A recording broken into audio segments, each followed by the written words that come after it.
Bienvenidos al Ministerio de Rey de Reyes. Aquí estamos en el estado de Pennsylvania, en el pueblo de Allentown. Y el título de hoy se llama Tanta gente están dejando de congregarse. En el libro de Salmos, capítulo 133, versículo 1, dice: mirad cuál bueno y cuán delicioso es habitar los hermanos juntos en armonía. Aún así, este pasaje da por sentado que algunos creyentes estaban dejando de congregarse. Hay distintos motivos por los cuales algunos dejan de congregarse: por egoísmo, pereza, soberbia, por caer en el engaño. No necesito ir a la iglesia. Me gusta buscar a Dios en la naturaleza. Me aburren los cultos. Hay muchas hipócritas en la iglesia. Yo alabo a Dios en mi casa. Yo soy mi iglesia. O por temor al que dirán o a la persecución. Este pasaje, en el pasaje de Hebreos capítulo 10, versículo 25, se enmarca en los últimos tiempos. Por esto tiene que ver con la apostasía. Hay otros motivos por los que la gente deja de reunirse. Muchos están huyendo de los grupos religiosos, de los locales llamados templos, y muchísimos están dejando de congregarse, no pudiendo soportar por más tiempo las mentiras que les predican y la manipulación de la que han estado siendo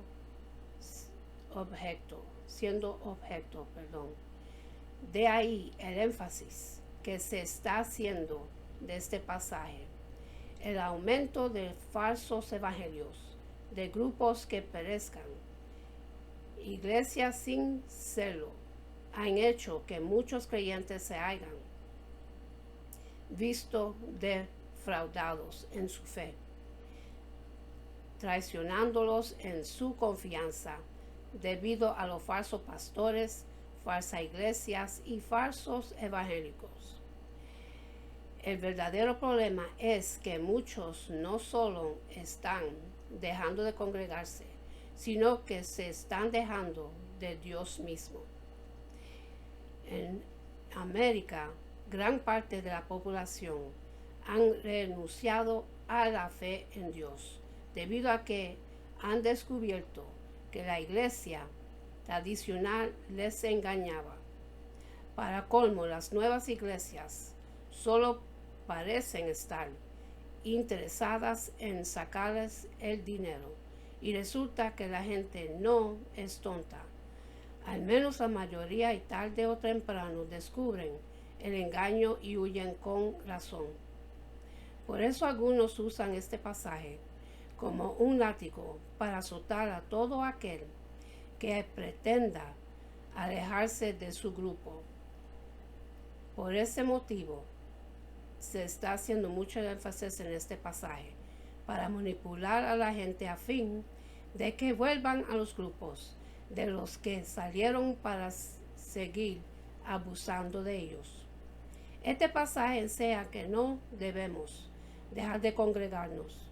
Los cristianos necesitamos reunirnos porque necesitamos ser edificados en la fe.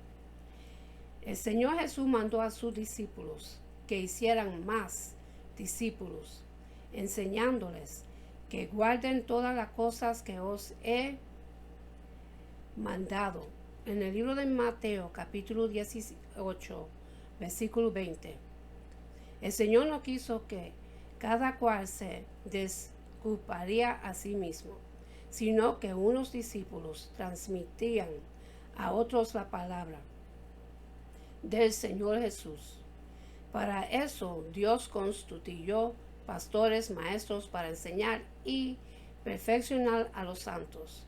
En el libro de Efesios, capítulo 4, los versículos 11 y el 12. Efesios, también en capítulo 4, versículo 16, hablando de la iglesia, dice: de quien todo el cuerpo, bien concertado y unido entre sí por todas las coyunturas que se ayudan mutuamente según la actividad propia de cada miembro. Recibe su crecimiento para ir edificándose en amor. El discipulado quiere que nos reunamos para aprender los fundamentos de la fe. Por tanto, es bueno congregarse donde hay pastores que expongan y enseñen la sana doctrina, para lo cual hay que consultar la Escritura. No podemos sacar el libro de Hebreos capítulo 10 versículo 25 de su contexto. El verso anterior dice que consideremos unos a otros para estimularnos al amor y las buenas obras. El libro de Hebreos capítulo 10 versículo 24. Esto requiere que los cristianos estemos juntos. De lo contrario, no podemos cumplir este mandato. El mismo texto de hoy sigue diciendo, exhortándonos. Esto también requiere que los creyentes estemos juntos. Este pasaje habla del tiempo presente. Vivimos en el tiempo en que está profetizado que por haberse multiplicado la maldad, el amor de muchos se enfriará. En el libro de Mateo capítulo 24 versículo 12, nos necesitamos unos a otros. Además tenemos otro mandamiento, el edificarnos a los unos a los otros. En el primero de Tesalonicenses capítulo 5 versículo 11, por lo cual animamos unos a otros y edificaos unos a otros, así como lo haceres. Y en el primero de Tesalonicenses capítulo 5 versículo 14, también os rogamos, hermanos, que amonestéis a los ociosos, que alentéis a los de poco ánimo, que sostengas a los débiles, que seas pacientes para con todos. Esto no es posible cuando no nos reunimos. ¿Cómo podamos edificarnos mutuamente si no nos congregamos? Por tanto, si tienes la oportunidad de congregarte en un lugar en el cual hay una iglesia constituida con pastor que enseña la sana doctrina, debes hacerlo. Es tu deber como cristiano. Al no hacerlo, estarías pecando, porque así está escrito en el libro de Santiago, capítulo 4, versículo 17. Al que sabe hacer lo bueno y no lo hace, le es pecado. El contexto de Hebreos muestra que no se trataba de creyentes que simplemente estaban dejando de reunirse, sino que estaban abandonando la fe. Es decir, habla de apostatar, por lo que este pasaje nada tiene que ver con los que dejan de reunirse en un grupo porque descubren que no predican la verdad. Ahora bien, algunos están transmitiendo la idea de que si no te congregas en un local que tenga un cartel que ponga iglesia, templo o ministerio tal o cual, estés incumpliendo el mandato de Hebreos capítulo 10 versículo 25. ¿Es así o no? La verdad es que no. Prestamos atención al pasaje. Quiero preguntar, ¿qué significa congregarse? Y también dice dónde, con quién y cuántos debemos congregarnos. No lo dice, y esto es importante. Hebreos capítulo 10 versículo 25 no obliga a volver a esos lugares en los que te engañan y roban en nombre de un Dios falso que vende sus milagros y bendiciones. Esto sería difícil de entender para aquellos que han caído en sectas como el movimiento del G12, en el que se da mucha importancia a congregarse en el templo hecho con manos humanas, y especialmente en aquellos en los que haya mucha gente, porque interpretan el número con la evidencia de la bendición de Dios, lo cual nada tiene que ver con la verdad. Veamos algunas cosas interesantes. La Biblia enseña que Dios no habita en locales. Hechos, capítulo 17, versículo 24. El Dios que hizo el mundo y todas las cosas que hay en el cielo, Señor del cielo y de la tierra, no habita en templos hechos por manos humanas. Aquí se nos habla de los templos, que son lugares donde la gente va a encontrarse con su Dios y a congregarse para rendir culto con sencillez y claridad. Se nos enseña que Dios no habita en los lugares, es decir, locales. Por tanto, en contra de lo que nos ha enseñado, los cristianos no vamos a la iglesia, somos la iglesia. ¿Dónde pues habita Dios? Si Dios no habita en templos hechos de manos humanas, ¿en qué templos habita Dios? Todos conocen el 1 de Corintios capítulo 3 versículo 16. ¿No sabéis que sois templo de Dios y que el Espíritu de Dios mora en vosotros? También el 1 de Corintios capítulo 6 versículo 19. ¿O ignoráis que vuestro cuerpo es templo del Espíritu Santo, el cual está en vosotros, el cual tenéis de Dios y que no sois vuestros? Por tanto, el lugar donde Dios vive no es ningún templo hecho con manos humanas. Donde Dios se encuentra con el cristiano no es un local físico, sino en el corazón y la mente y el cuerpo del creyente.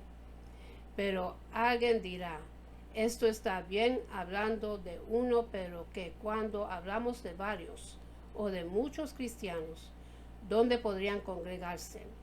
¿O significa eso que no debemos de congregarnos o que el congregarse no es importante? ¿Quiere decir que quedas libre para no obedecer este mandamiento? De ningún modo. Significa que no tienes que congregarte en este lugar, pero debes buscar otro en él que se exponga a la sana doctrina y no dejar de congregarte. Actualmente hay muchos creyentes en la búsqueda de una congregación de sana doctrina, tarea que no parece ser nada difícil o fácil, especialmente en algunos países, debido a que esos creyentes en muchos casos no llegan a encontrarse una congregación de sana doctrina. No saben qué hacer y ante la presión de sus antiguos pastores para que vuelvan a su grupo. Se ve que no quieren perder clientela. Se sienten culpables por no congregarse. Si no tienes ninguna posibilidad de reunirte en una congregación con un pastor de sana doctrina, entonces debes buscar a otros creyentes que están en tu misma situación y orar y estudiar juntos la escritura. Algunos pretenden que esto no es correcto y que debes congregarse sí o sí en un local y con grupo numeroso. Veamos qué es lo que enseña el mismo Señor Jesucristo en el libro de Mateo capítulo 18 versículo 20. Porque donde están 2 o 3 congregados en mi nombre, ahí estoy, y en medio de ellos. Según el Señor Jesús, donde debemos reunirnos no especifica ningún lugar en concreto. En cualquier sitio en el que se reúnan en su nombre. ¿Cuántos debe haber para que un grupo sea considerado iglesia? Tampoco exige un número determinado, 2 o 3. ¿Cuánto dices Jesús que deben reunirse para que Él esté en medio de ellos, 2 o 3. Esto es muy importante porque cómo deben vivir la vida cristiana y cómo debemos de entender la iglesia. Concretamente aquí en el libro de Mateo capítulo 18 versículo 20 estaba hablando de la disciplina entre los cristianos. Según Jesús, donde están 2 o 3 en su nombre, ahí está Él. Y sí está el Señor, que aquellos es una congregación. Iglesia, un grupo de personas que se reúnen para rendir culto a Dios. ¿Qué diferencia más enorme entre lo que está escrito con lo que algunos enseñan? El 1 Timoteo capítulo 3 versículo 14 y el 15. Esto te escribo aunque tenga la esperanza de ir pronto a verte, para que si sepas cómo debe conducirte en la casa de Dios, que es la iglesia de Dios viviente, columna y burlarte de la verdad. Casa se traduce del griego okios, que significa morada, familiar. Así que la casa de Dios es nuestra casa, en la que nos reunimos. Este era el templo en él que se reunía la iglesia de Dios viviente. Significa esto que los locales están prohibidos y solo nos podemos reunir por las casas. Así lo están interpretando algunos, sacando algunos textos de sus contextos. Pero no es eso lo que Jesús enseña. De hecho, los primeros discípulos se reunían en el templo y cuando se separaron del culto judío, comenzaron a reunirse con un local grande. Recuerden el aposento alto en el que estaban reunidos cuando llegó el Espíritu Santo al día de Pentecostés. ¿Cuántos había ahí reunidos? Hechos capítulo 1, versículo 12 hasta 15, 120 personas. Esto requiere decir que debería ser un lugar grande donde si no podrían reunirse tanta gente. Por tanto, las palabras del Señor en Mateo capítulo 18 versículo 20 no significa que no debemos usar locales. Cuanto el grupo es numeroso y no caben en una casa, necesitamos los locales. Lo que Jesús enseña es que donde quiera que nos reunimos y seamos los que seamos, Él estaría con sus discípulos. Así que en conclusión necesitamos congregarnos, sí, pero no con aquellos que están pervirtiendo el Evangelio. No tienes ninguna obligación de congregarte donde se esté predicando un evangelio distinto al que tenemos en la palabra de Dios. Son muchos los hermanos que no tienen un lugar como este en el que congregarse. No es fácil hallar lugares de sana doctrina, no abundan. Romanos capítulo 13, versículo 11. Y esto conociendo el templo, que es ya ahora de levantarnos del sueño, porque ahora está más cerca de nosotros nuestra salvación, que cuando creemos. Que tiene que ver esto con los que estamos aquí mucho. En primer lugar, debemos dar gracias a Dios por tener una congregación de sana doctrina en la que poder congregarnos. Además, tenemos una enorme responsabilidad para con nosotros, hermanos, repartidos por todo el mundo que no tienen la misma bendición.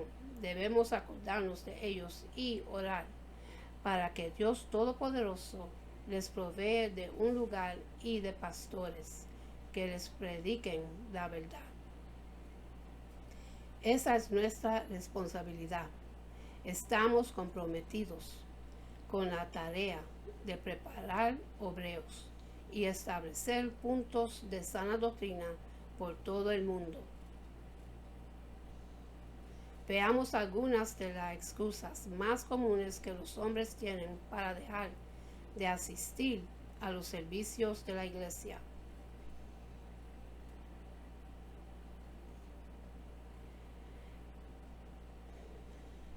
El primero, dice en el trabajo, tengo que trabajar el domingo. Tenemos que ser muy cuerdos en cuanto a este argumento. Es verdad que necesitamos trabajar para sostener a nuestras familias y nuestras necesidades.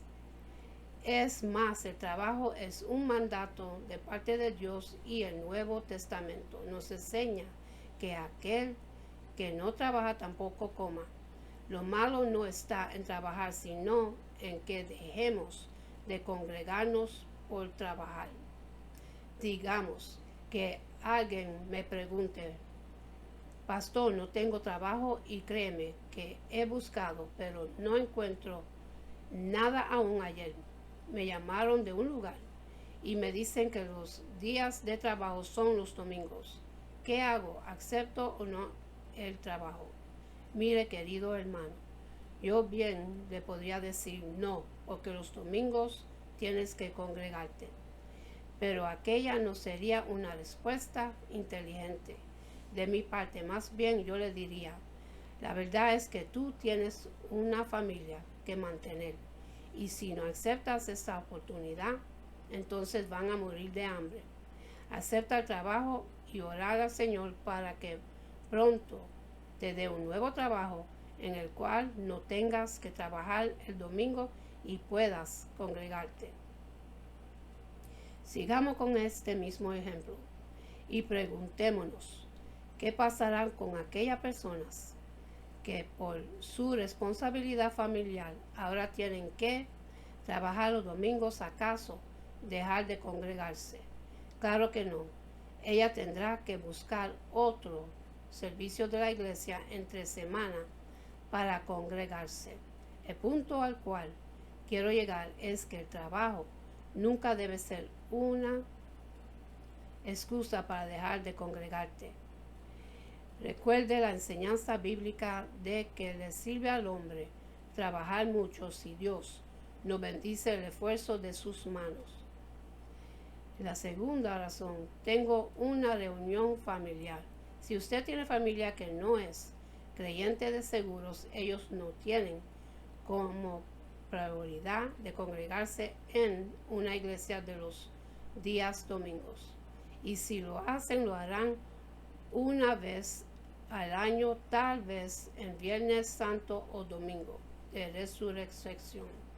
Y como su propiedad no es congregarse, entonces ellos muchas veces andarán los domingos en la mañana para hacerle una visita a usted.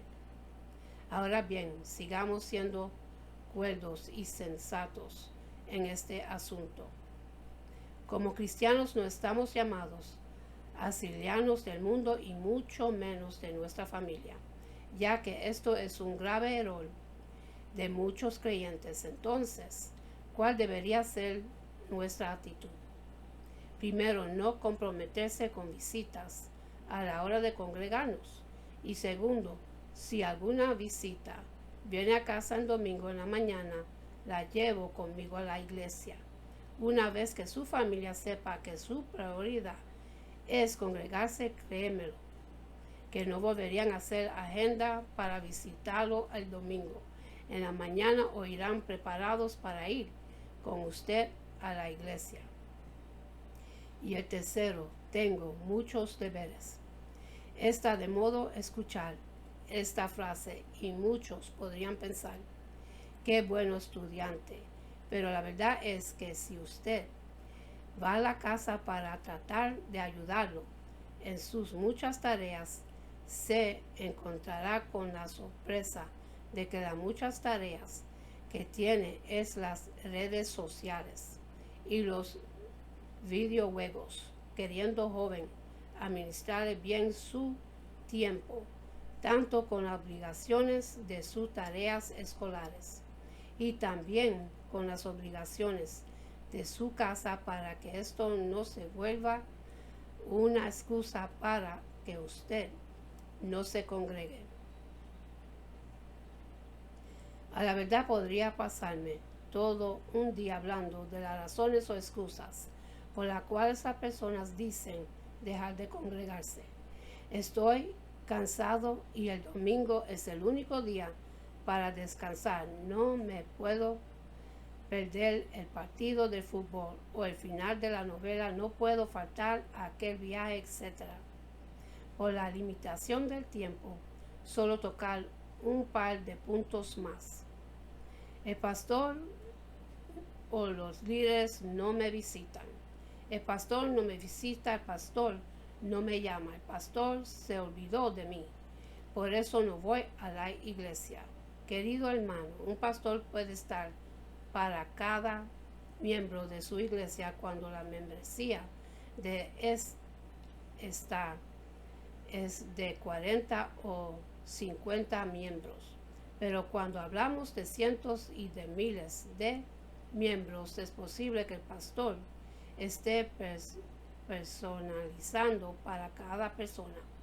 Cuando una iglesia crece en número, lo que generalmente sucede es que el pastor trabaja con un grupo de líderes o mentores con quienes hace el trabajo de pastorear a las personas. Vale la pena aclarar que aunque el pastor no pueda estar personalizando para todos, siempre estaría al servicio de todos en la iglesia. Se ha puesto a pensar que el pastor trabaja, es esposo, padre de familia, tiene responsabilidades y conflictos igual como que todos, y no solo de su familia, sino también de la iglesia. También tiene que administrar y organizar cada uno de los eventos de la iglesia, interceder en oración por el rebaño que Dios le ha dado, estar dispuesto las 24 horas del día para cualquier visita, llamada, consejo, funeral, etc. Además de dedicar un buen tiempo a la lectura y estudio de las escrituras, para que usted cada domingo pueda disfrutar de un buen banquete. Creo que aquellos que tienen como excusa el no congregarse porque el pastor no les visita, deberían poner un clasificado donde diga: necesito pastor puertas dentro las 24 horas del día. Ahora permíteme preguntarle, ¿cuándo fue la última vez que usted visitó al pastor o le llamó? ¿Cuándo fue la última vez que usted se preocupó por su hermano de la congregación? Si usted es uno de aquellos que siempre están renegando porque nunca le visita, es muy probable que nunca lo haya hecho con otros. Lamentablemente, en la iglesia hay personas que solamente están esperando recibir y no están dispuestos a dar nada. Por amor de Dios y de su palabra, cambiemos de actitud. Observe ciertos defectos y imperfecciones en los pastores o en el liderazgo de la iglesia. A la luz de las escrituras, hemos enseñado que no existen iglesias perfectas, por la sencilla razón de que la iglesia está conformado por personas y ninguna persona es perfecta. Es necesario entender que ningún pastor ni líder es esencial, lo es todo sin excepción de personas, tienen imperfecciones. Y con esto termino, mis hermanos, y para los que quieren recibir Jesucristo en su corazón, para que su nombre esté escrito en el libro de la vida, repiten conmigo la oración de salvación y dice así: Padre Celestial, en el nombre de Jesús, yo me arrepiento de mis pecados y abro mi corazón para que Jesús venga dentro de mí. Jesús, tú eres mi Señor y Salvador. Creo que muriste por mis pecados y se levantó de los muertos. Lléname con tu Espíritu Santo. Gracias al Padre por salvarme. En el nombre de Jesús. Amén. Y en cejar voy a hacer una oración de bendición que Padre Celestial, Jehová de los ejércitos, se lo entregó a Aarón Moisés para el pueblo de Dios. Se consigue en el libro de Números, capítulo 6, los versículos 24 hasta 26. Dice así: Jehová te bendiga y te guarde. Jehová haga resplandecer su rostro sobre ti y tenga de ti misericordia. Jehová hace sobre ti su rostro y ponga en ti paz. Con esto lo dejo, mis hermanos. Que Dios me los bendiga, me los guarde. Que tengan una buena noche y un buen amanecer. Y hasta la próxima. Amén.